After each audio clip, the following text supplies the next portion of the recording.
Hello and welcome to the video. And this video is for my box stock group build, which is hosted by Gary over at the Fallout Shelter. And he had a specific set of rules to follow for his box stock group build, which the airbrush being the biggest one for me. But we gave it a shot, and we'll get to the final video here at the end. But first I'm going to do a slideshow and a voiceover of the progress pics, and then we'll get to the final reveal. Stay tuned and enjoy. Okay, please bear with me. This is my first attempt at doing a big progress pic voiceover slideshow. I don't own a computer, so I'm trying to do this with two phones. And it's a little bit of a mess transferring files back and forth, but I want to get it down so I can do some recaps of previous builds I have progress pics on, as well as obviously using it for everything in the future. But getting into it, here we are, just getting parts off the runners, getting some cleanup work done, a little bit of engine assembly there. My main, part cleanup, flash cleanup is with the X-Acto knife and this nail file, which I get from the Dollar General. They're $1 a piece and they're labeled as 320 grit. I think they work really well, and it's majority of my file sanding is done with those, so that is my technique. Here we are with the race top. It had a kink or warp in it when I got it. I worked on it with the dehydrator, getting it warmed up and leveled out. It was pretty good. A little bit of it come back, but I thought it'd be fine once I glued it onto the body. But later I found out I was having quite a bit of issue getting the glass to sit in it. It was something that I just spaced out and didn't try to pre-fit. So if you have this warp or just going to use this race top, make sure that your glass fits well, because it caused me some issues. And moving on, here we are getting into paint. Again with this box stock group build, it was spray paint or hand paint only, so I figured I would use the good stuff and get some Tamiya. I don't have anything local to me, so that's about a 2-week wait for me to get where I've been getting it from. But the blue is TS54 light metallic blue. It's a little darker than I was anticipating. It's still a pretty color, but it ended up being darker than I wanted and didn't really go with the golds I already had. So then I had to order a gold I thought would work better. And again, that was another 2-week wait. So it really put this build behind. But here we are getting that gold on. And that gold is TS87 titanium gold. I think the colors work really well together. Here we are doing the pinstripe between the two colors. Another area that really hurt me not being able to use an airbrush was getting this white on. And obviously I don't have 25th scale pinstriping brushes, but maybe I'll look into it. Here, just in the straight lines, using tape to kind of guide me, and then the rest of the curves I had to freehand. Here we are starting with the clear over the colors. Right away, first light shot, we got a weird spot to show up on the trunk, as well as there was some stuff on the hood. Must have been some propellant or something that scored it out in the first shot. But we continued on clearing it. Turned out all right. We used TS13 for the body and hood, and then TS80, which is the flat clear on the top, as I wanted to make it appear as if it was like a canvas or cloth top. I'm sure you could get by with a gloss, as it's likely a fiberglass style top also. Here we are, everything looking good after clear. Lock everything up together, looking pretty sharp. I think the colors work really well together. And moving on to the interior, kit comes with a big full dash decal. It's pretty thick, but with some microsol, we got her to lay down over the texture and look pretty good. Here we've got our paint detailing work and the decal laid down. I threw some Mod Podge matte over the top of that decal just to kind of seal it in and give it a flatter look instead of the whole sheen across everything. We got our steering wheel colored up. Here's the interior tub, just picking out little details that are in there, some black and some chrome. Here we are fully assembled. As you can see, we got a fire extinguisher in the well. This is a race version.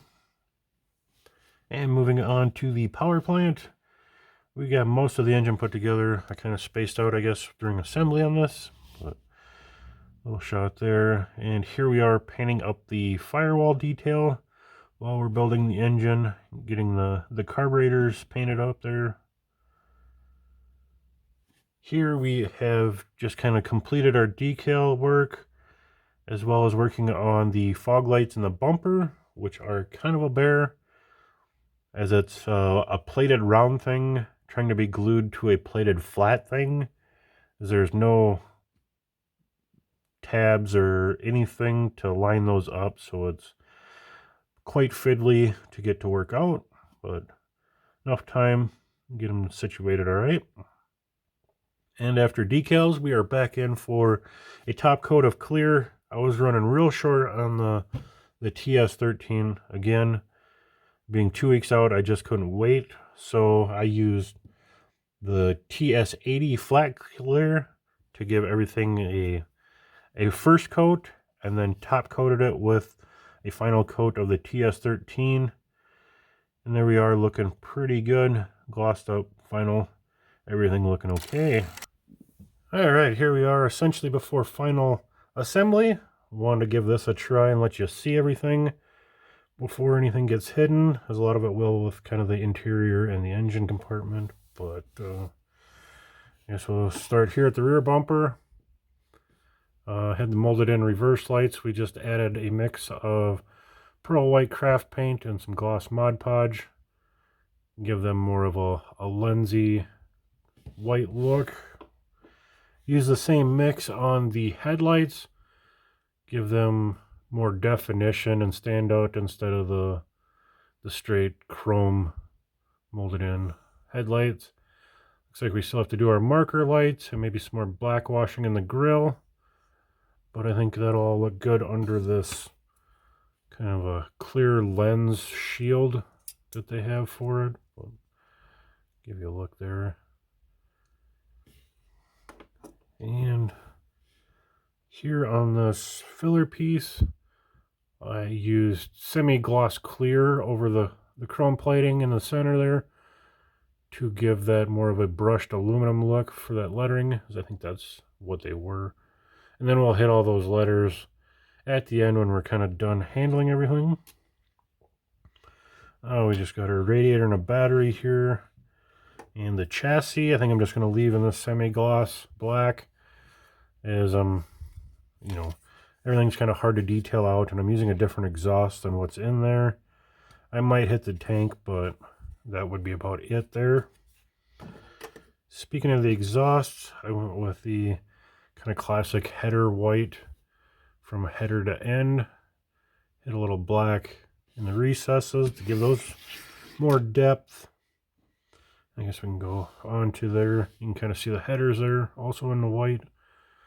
But went with the classic Oldsmobile gold, and they always run the red valve covers with that, and typically a red air cleaner. No air cleaner, so I added the red touches on the twin blower setup.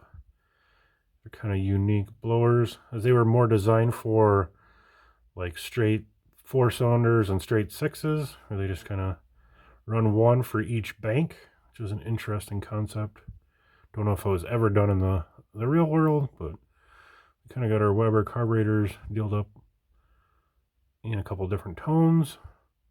The front, this is actually the back of what would be the alternator, but the water pump will look kind of funny in there, so I just made it appear as if it's an electric water pump motor.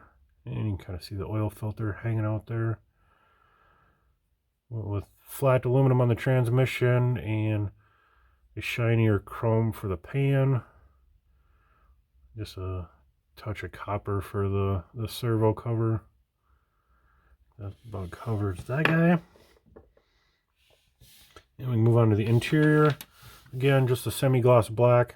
Kind of give it a vinyl look there for the seat.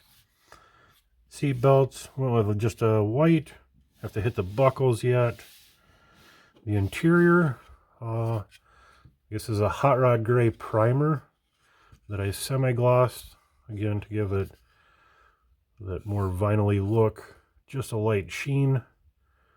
We got some buckle detail, emblem detail. Our center console with a little bit of trim work. And kind of a black and chrome shifter, a red fire extinguisher, custom steering wheel. And then our dash is a decal. I think that turned out pretty well.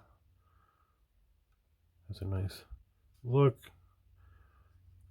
Use some Solvaset to get it to kind of mold over the detail in there, and I think it turned out real nice. And then I just covered that with matte Mod Podge just to kind of seal it in, lock her down. Gives it a nice flat look there. A little bit of a firewall detail. Just hit whatever was molded in there. Give it some life. The wheels, we are going with the gold letter Firestone Supremes and the custom mag aluminum wheels. We still have some knockoffs to put in there when we're done. And moving on to the body, we got the hood. Decals, we be bracing for racing. Mostly there. Here is our tonneau cover. Went with flat coat, give it more of a canvasy cloth look as opposed to the gloss parts. And here's our body, decaled, cleared over. Clear didn't turn out so well. We'll talk about more of that in the final, but stay tuned. We'll have the final just after this. Alrighty guys, here we are at the final form for the box stock group build. It is currently 6/25, December 15th, which is the final day for the box stock group build. But unfortunately, I'm currently in a blizzard, and I don't think I can get to internet tonight. So I don't know when I can get this up, hopefully in the morning. So I guess that's actually today for you. But I was in the past, but well, you get the picture. Moving on. This is AMT's 1964 Oldsmobile Cutlass Convertible 3-in-1 customizing kit. And I clearly went with the racing version. I went over quite a bit, I think, in the lead up, but we'll kind of buzz over things again.